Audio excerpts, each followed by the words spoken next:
오늘 본문은 사도 바울이라는 사람이 있는데 이 사람이 데살로니가라는 교회에 있는 예수님의 재림을 소망하는 성도들을 향해서 어떻게 바람직한 일상의 신앙생활을 해야 되는지, 또 예언에 대해서 어떠한 자세에 대해서 교훈하고 있는지, 이러한 교훈과 가르침을 주고 있는 본문입니다. 재림이라고 하는 것이 2000년 전에 예수님이 십자가에서 죽으시고 부활하시고 다시 하늘로 승천하셨어요. 물론 예수님의 영은 우리 안에 와 있어요. 믿는 자에게 성령께서 내주하셔서 예수의 영이 와 있지만 물리적으로 예수님께서 다시 오신다고 또 약속하셨습니다. 그래서 2000년 전에 데살로니가 교회 성도들도 그때에도 예수님의 재림을 소망했고 지금 시간이 많이 지났죠. 그럼 예수님이 오실 날이 더 가까워졌겠죠. 상대적으로. 그래서 우리가 데살로니가 교회 얘기가 아니라 오늘 우리에게도 적용되는 말씀으로 받으시면 우리에게 유익할 줄로 믿습니다. 예, 하나님의 뜻대로 사는 게 어떤 걸까요? 먼저 우리는 하나님의 자녀가, 하나님을 믿는 사람은 하나님의 자녀 맞죠? 네. 그러면은 하나님 아버지의 마음을 실현케 하는 게 효자잖아요. 어떻게 하나님께 효도를 할 수 있을까요? 우리 어르신들도 하나님께 효도하기를 원하시죠?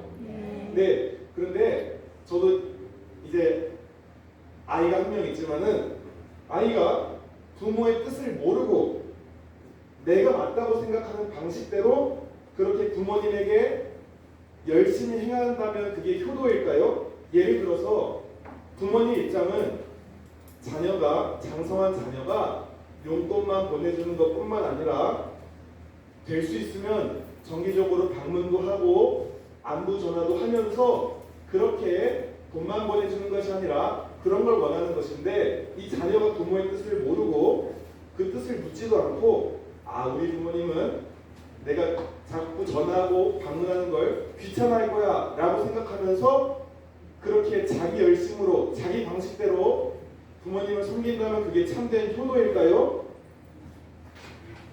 물론 부모님 입장에서는 다 이쁘시지만 부모의 뜻을 정확히 알고 한다면 부모님 마음이 더 흡족하시지 않겠습니까?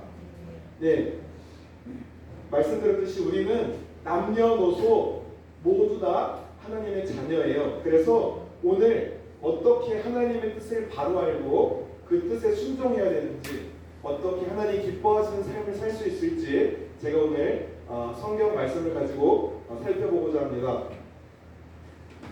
하나님의 최고의 효자 한 명이 있는데 예수님이세요. 제가 최고의 효자 예수님에 대해서 이야기를 해보겠습니다. 하나님은 모든 인류를 죄로 인해서 하나님과의 관계가 단절됐어요. 그래서 예수님을 보내셨어요. 그런데 예수님이 우리의 모든 죄를 위해서 십자가에서 죽으시고 부활하셔서 자기를 죽여야만 하나님의 뜻을 이뤄낼 수 있었어요. 그런데 예수님은 하나님 아버지의 뜻을 위해서 자신을 십자가에서 죽기까지 복종하셨어요. 그래서 막혔던 하나님과의 관계와 인간의 관계가 열려지고 그 인류의 화목제물이 되셨습니다. 그래서 마태복음 3장 17절에 하늘로부터 소리가 있어 말씀하시되 이는 내 사랑하는 아들이요 기뻐하는 자라 하셨습니다. 저희 아들 신실이가 있어요. 이름이 김신실인데 신실이가 요새 한 17개월 되면서 조금씩 자라가면서 제 말을 잘 따라줍니다. 부족한 말로 엄마 아빠 이렇게 하면서 단어도 따라하는데 너무 귀여워요. 그런데 제가 어떨 때 신실아 엄마 아빠 이 발바닥에 용천혈이라고 있는데 그거를 시원하게 한번 때려봐. 이러면 그 고사리 같은 손으로 제 발바닥을 때려요. 물론 그 때리는 게 실질적으로는 와닿진 않지만 마음이 시원해져요. 그리고 신실아 하나님 사랑합니다 해봐. 이러면은 이렇게 합니다. 이렇게. 그리고 할렐루야 해봐 그럼 이렇게 해요. 그리고 아빠 꼭 안아줘 이러면은 아빠를 꼭 안아줘요. 얘 말을 못해도 다 알아듣고 있어요. 이렇게 제가 얘기하면은 제가 한 말에 잘 따라주고 행동을 취해요. 하나님도 이와 같이 우리가 이렇게 성경에 기록된 대로 완벽하게 살기를 바라시기보다 그 뜻대로 살아가려고 애쓰는 모습, 고사리 손으로 아빠의 그 발바닥을 시원하진 않지만 그래도 쳐주려는 그 마음, 그것을 우리가 기특하게 여기실 거라 생각합니다. 하나님은요 항상 기뻐해라, 끊임없이 기도해라, 범사에 감사하라 했어요. 어떤 사람은 이렇게 생각할지 몰라요. 아니 내 상황을 모르고 내 상황이 지금 이렇게 돈도 없고 이렇게 병도 있고 이렇게 힘든데 어떻게 항상 기뻐하고 모든 일에 감사하라고 하는 거야? 라고 말하시는 분이 혹시 있을지 모릅니다. 그런데 우리가 여기서 잘 봐야 될 것은 내 상황이 아니라 누구 안에서 기뻐하고 감사해야 된다고요? 그리스도 예수 안에서 기쁨과 감사가 가능하다는 것입니다. 하나님은 우리에게 못 지킬 어려운 명령을 주시는 그런 엄한 분이 아니세요. 우리가 예수 안에 제대로 있기만 한다면 상황이 어떠하더라도 우리 마음의 기쁨과 감사가 늘 끊이지 않고 주를 향한 기도가 쉬지 않을 수 있습니다. 내가 얼마나 그 박주원 목사님이 자주 하시는 말이 있잖아요. 이건희 회장의 딸이 돈이 없어서 불행하고 힘들었습니까? 우리의 소유가 우리가 기쁨과 감사를 좌지우지하는 것이 아니라 우리 존재가 근원적으로 하나님과의 관계가 회복될 때, 하나님과의 충만한 교통이 있을 때 우리는 기쁨과 감사가 있을 수 있습니다. 또한 하나님의 자녀로서 이 땅에서 짧은 나그네 인생을 마치고 영원한 천국에 살아갈 수 있는 그 하나님의 자녀로서의 신분을 우리가 제대로 인식한다면, 그것이 얼마나 축복인지를 깨닫는다면 우리는 그 사실로 기뻐하고 감격하고 감사할 수 있습니다. 비록 우리 인생 가운데에 살아가는 동안 우리가 원치 않는 어려운 일이 생길 수 있습니다. 그러나 그것은 다 우리를 성숙하게 하는 과정일 뿐이고 하나님의 성도는 결국 좋은 길로 인도함을 받게 됨을 믿으시길 바랍니다. 요셉이 억울한 고난을 당하고 다윗도 수많은 어려운 가운데서도 하나님을 신뢰하고 하나님의 뜻대로 했을 때에 끝이 좋았습니다. 신명기 32장 9절 12절 말씀처럼 하나님은 하나님의 백성을 인도하시고 눈동자처럼 지키시고 독수리같이 인도하신다 약속하셨습니다. 그렇기 때문에 우리는 항상 기뻐하고 감사할 수 있습니다. 또한 우리가 죽어서 갈 곳이 어디인지를 명확히 아는 사람, 내 마지막 호흡을 다 뱉을 때에 우리가 갈 곳이 예수님이 있는 그곳 천국임을 안다면 우리는 항상 기뻐하고 감사할 수 있습니다. 다음으로 하나님이 우리를 향한 뜻은 끊임없이 기도하는 것입니다. 이 기도가 하나님 돈 주세요, 하나님 이거 해결해 주세요, 물론 이것도 기도지만 우리 입술을 이렇게 끊임없이 움직이면서 말을 하는 게 기도일 수도 있지만 어떻게 그럼 항상 기도합니까? 잠잘 때 우리가 입술을 움직일 수 있습니까? 못 움직이죠. 여기서 항상 끊임없이 기도하십시오라는 말씀은 우리가 주님께 묻고 그 뜻에 순종하는 삶을 살아야 한다는 것입니다. 성령의 인도에 순종하며 나아가라는 말이 항상 기도하십시오라는 말입니다. 이스라엘의 마지막 사사 사무엘이라는 사람이 있는데 이 사무엘이라는 사람을 통해 이스라엘의 초대왕 사울이라는 사람이 세워집니다. 이 사울이라는 사람은 처음엔 겸손한 사람이었어요. 이 작은 지파 가운데 내가 어찌 왕이 될 수 있으려라고 겸손한 사람이었는데 어느 순간 변질됐어요. 이 사울이라는 사람은 사무엘상 19장 24절에 기름 부음이 강한 라마나요시라는 곳에서 심지어 이 사울이 예언도 하나님의 음성을 듣고 말을 할 수 있었던 사람이었어요. 그런데 이 사울이 왕이 된 후에 몇 번의 전쟁에서 승리를 했어요. 그러니까 이 승리의 경험이 자신의 노하우가 되고 늘 겸손하게 하나님 이 전투할까요? 하나님 이걸 어떻게 할까요? 초반에 물었는데 몇 번씩 자기 힘으로 승리가 있다 보니 하나님께 묻지 않고 결국 제사장이 드려야 할 번제를 자신이 하고 순종이 제사보다 낫다고 하는데 다 그 재물을 죽이라고 했는데 자기 소유로 자기 주머니에 재물을 취하는 이런 불순종을 하다가 결국 하나님께 버림받습니다. 사무엘상 15장 11절에 내가 사울을 왕으로 세운 것을 후회한다. 그가 돌이켜서 나를 따르지 않았다. 결국에 이 사울은 왕이라는 엄청난 신분에서 마지막에 어떻게 됩니까? 그 자신이 전쟁에서 자살하고 그의 세 아들이 모두 죽게 되는 비참한 최후를 맞이하게 됩니다. 이와 달리 끊임없이 기도했던 다윗은 하나님 사무엘하 5장 19절에 다윗이 여호와께 여쭈어이르되 내가 블레셋 사람에게 올라가리이까 여호와께서 그들을 내 손에 넘기시겠나이까 물으니 여호와께서 다윗에게 말씀하시되 올라가라 이렇게 하나님께 묻고 결제받고 그 다음에 행동을 했습니다. 물론 이 다윗도 사람인지라 간음도 저지르고 살인도 저질렀지만 늘 하나님께 묻는 겸손함을 잊지 않았던 사람입니다. 아까도 말씀드렸듯이 예수님을 믿는 하나님의 자녀에게는 내주하시는 성령, 예수의 영이 있습니다. 우리는 누구나 하나님의 음성을 들을 수 있어요.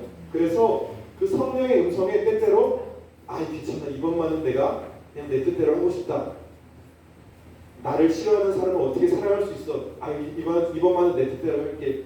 이런 불순종이 자기 습관이 계속된다면 결국 어떻게 됩니까? 이 사람은 성령을 소멸하게 됩니다. 우리 안에 성령께서 하나님의 뜻대로 순종하는 사람에게는 늘 이렇게 활성화되고 기쁨이 넘치고 하는데 어느 순간 하나님의 음성을 무시하고 재물을 다 죽이라고 했는데 슬쩍 주머니에 취하는 이런 불순종들이 계속 쌓일 때 성령을 소멸하게 됩니다. 우리가 이렇게 늘 겸손하게 기도하고 끊임없이 주님께 묻는 이것을 놓치지 않고 끝까지 주님 앞에 쓰임받게 되기를 축복합니다. 또한 성도에게 바라는 뜻은 예언을 멸시하지 말라 했습니다. 예언자, 선지자라는 뜻은 하나님의 말씀을 받아서 왕과 또 여러 사람들에게 이렇게 하십시오라고 말했던 사람입니다. 오늘날로 치면은 또 교회를 섬기시는 목사님과 주의 종들과 하나님 특별히 기름 부어 세운 여러 사람들이 있습니다.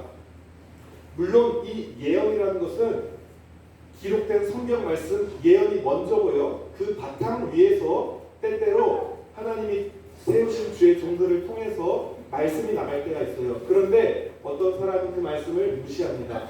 예를 들어 목사인 제가 하나님의 기도 중에 하나님의 음성을 듣고 권면을 하는데 네가 나보다 나이도 어린데 라고 하나님이 주신 음성을 멸시한다면 그 사람의 인생은 풀리지가 않을 것입니다. 주께서 세우신 주의 종들과 선지자들을 통해 오늘 이렇게 하나님이 매주마다 말씀을 전해주시잖아요. 그 말씀을 멸시하고 소홀히 듣는 사람은 반드시 그에 따르는 결과가 있을 거라는 말입니다. 그래서 우리에게 붙여주신 영적인 권위자나 또 우리를 기도해주는 신실한 사람들이 있다면은 그들이 말하는 말이 설령 100% 다 인간인지라 실수가 있다 할지라도 그 가운데서 모든 것을 분별하되 그 안에 좋은 것은 굳게 잡으라는 말입니다. 사람인지라 죄가 섞여있기 때문에 온전치 않을지라도 그 안에 하나님의 뜻은 붙잡아야 된다. 우리가 이런 말이 있지요. 선생님이 내 마음에 안 들어요. 그렇지만 그 선생님이 하는 말을 나랑 관계가 싫다고 내쳐버리면 내 신상에 좋을 게 없다는 말이지요. 그래서 영적 분별력을 가지고 기록된 예언, 성경 말씀을 꽉 붙드시고 또 영적 권위자가 주는 기도 가운데 권면이 말씀이 있다면은 그것도 꼭 붙들어서 또 그렇게 신앙생활을 잘 하시길 바랍니다. 마지막으로 갖가지 모양의 악을 멀리하라 말씀합니다. 여기서 이 악이라는 것은 하나님의 말씀과 반대되는 뜻, 하나님의 기준에 맞지 않는 것을 악이랍니다. 우리가 살아가는 이 시대는 하나님의 기록된 말씀에 대적하는 많은 가치관들이 있는 세상 속에 살아가고 있습니다. 그래서 우리가 데살로니가 성도 2000년 전에도 말씀에 대적하는 자들이 있었고 지금은 더 많이 말씀에 대적하는 하나님의 뜻에 대적하는 악한 가치관들이 많이 세상에 있습니다. 그래서 우리가 깨어 기도하지 않으면 죄악된 세상의 가치관이 홍수처럼 나에게 밀려 들어와서 어느 순간 나는 믿는 사람이라고 하지만 내가 사단의 말을 하고 있고 사단의 생각을 하고 있고 죄악된 가치관에 물들 수 있어서 갖가지 모양의 악을 멀리 하십시오. 다른 번역에서는 악을 모양이라도 버리라. 작은 거라도 악이라면은 끊어낼 수 있는 믿음이 필요합니다. 한 예를 들면은 지금 우리 어르신 때는 상상도 못할 일이지만 성경에서는 한 남자와 여자가 결혼이라는 제도를 통해 경건한 자손을 얻도록 제정하신 가정이라는 제도가 있어요. 그런데 지금 미국에서 또 여러 나라에서 남자와 남자가 여자와 여자가 결혼을 하도록 해야 된다는 법안이 만들어지고 있습니다.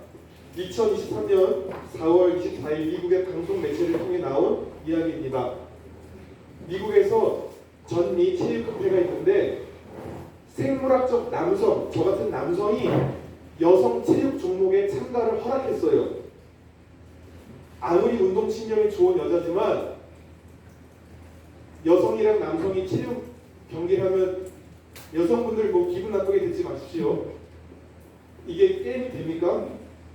남자 농구팀이 나는 여자다 하고 여자랑 같이 농구했어요. 그래서 남자팀이 여자팀을 105점 차이로 이겼습니다. 이게 말이 되는 일입니까?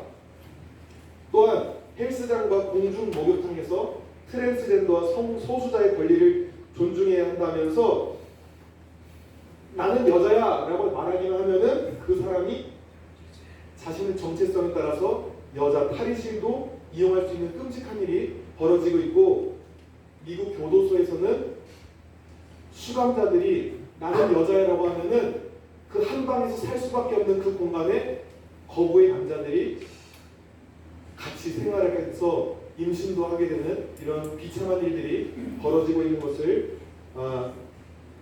비참한 일들이 일어나고 있는 실정이 지금의 악한 세대의 악한 그러한 일들이 나타나고 있습니다. 우리가 그래서 하나님의 말씀의 기준을 삼고 그 뜻과 다른 것은 악한 것으로 알고 모양이라도 버려야 한다라는 것입니다. 물론 잘못된 가치관을 가진 사람들을 무조건 정죄, 판단, 배격하는 것이 아니라 그들이 바른 길로 돌아오도록 사랑으로 대화하도록 노력해야 되고 기도해야 합니다. 그러나 그들이 우리의 신앙이 바로 서지 않아서 오히려 그들에게 물들 것 같으면 그들에게 가까이 하지 않는 것이 나을 것입니다. 우리 어르신들 지금 제가 말씀드린 게 이해가 안 되시죠? 상상도 안 되시죠? 이렇게 시대가 많이 달라졌습니다. 시대가 많이 악해졌습니다. 그렇지만 이사야 40장 8절 말씀에 풀은 마르고 꽃은 시드나 우리 하나님의 말씀은 영원히 서리라. 세상은 변해도 하나님 말씀은 변하지 않습니다. 먼저 우리가 주님 안에서 구원의 기쁨과 감격 가운데 항상 기뻐하고 감사함을 놓치지 않기를 원합니다. 늘 주님께 묻고 그 음성에 순종하는 기도의 삶을 놓치지 않기를 원합니다.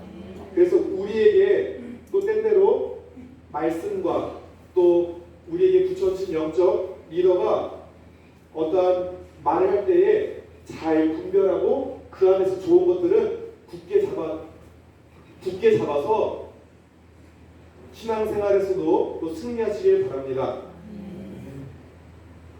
먼저 내가 자신이 영적 진단, 영적 건강을 진단할 때 왜 이렇게 막 짜증이 자꾸 나지? 저 사람 보면 왜 이렇게 자꾸 막 열받지? 혼자 막 때려주고 싶네. 원망이 막 자꾸 입에서 나오고 불평이 나오고 기도 같은 거 해서 뭐야 그냥 내 뜻대로 살지 이런 교만한 마음이 올라올 때 나는 지금 영적으로 건강하다 안 건강하다? 건강하지 않다. 그래서 항상 나를 돌아볼 때에 내가 주님 안에서 늘 주님께 물으려는 겸손함이 있는가? 내가 항상 주님 안에서 기뻐하고 있는가? 감사하고 있는가? 성령을 소멸하는 일을 하고 있지 않는가? 말씀과 주의 종들의 말씀을 통해서 나오는 것들을 멸시하고 있지 않는가?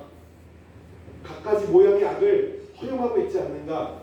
이런 것들이 내가 하나님 뜻대로 사는 그 지표가 되는 것이에요. 그래서 내가 지금 영적으로 어떤가 나를 진단한다면 이 말씀에 비춰봤을 때에 내가 영적으로 건강한지 알 수 있을 것입니다. 하나님 뜻이 참 쉽지요? 아멘. 내가 하나님께 효도하려면 이 말씀을 잘 지키고 혼탁한 세상 가운데서 잠깐 깨어있지 않으면 우리도 마귀 짓하고 있을지 모릅니다. 그래서 깨어서 기도하고 하나님의 뜻을 붙들려고 그렇게 나아가시는, 그래서 우리가 이 땅에서 삶을 마칠 때에 주님 품에 안길 때에 그래도 수고했다, 참 내 뜻 내게 효도하느라 내 뜻 이뤄주느라 너 참 수고했다, 착하고 충성된 종아, 네가 작은 것에 충성하였음에 나와 천국잔치에 함께 참여하자꾸나. 나는 이 칭찬을 모두 다 받으시게 되기를 좋으신 예수님의 이름으로 축복하며 기도드립니다. 네. 다 같이 기도하시겠습니다. 하나님 감사합니다. 우리가 신앙생활 하면서 복잡해지지 않기를 원합니다. 항상 기뻐하라, 쉬지 말고 기도하라, 범사에 감사하라. 아버지 하나님, 그렇지만 우리는 때때로 원불교 신자가 되어서 원망하고 불평하고 교만하여서 기도하지 아니하는 삶을 살 때가 있습니다. 우리가 항상 항시범, 또 오늘 본문의 말씀처럼 이 말씀을 붙들고 우리가 천국 가는 그날까지 주님의 뜻을 이루어드리는 삶을 살길 원합니다. 하나님 마음을 시원케 하는 그런 성령 충만한 하나님의 자녀들 다 될 수 있도록 인도하시고, 우리 어르신들 날이 갈수록 믿음이 더욱더 굳건해지고 주님 안에서 온전해지는 하나님의 자녀들 다 될 수 있도록 축복하여 주옵소서. 감사드리며 우리 주 예수 그리스도의 이름으로 기도드렸습니다. 아멘. 축도하시겠습니다. 이제는 우리 주 예수 그리스도의 은혜와 하나님 아버지의 극진하신 사랑과 성령의 감화 감동 교통하심이 하나님의 뜻을 이루어드리는 하나님의 효자로 살기로 결단하는 머리 숙인 모든 신령들 위해, 어르신들 위해 수고하는 모든 섬김이들과 어르신들과 그들의 자녀 후손과 이 나라 이민족 위에, 열방의 선교사들 위해 이제로부터 영원토록 함께 계실지어다. 아멘.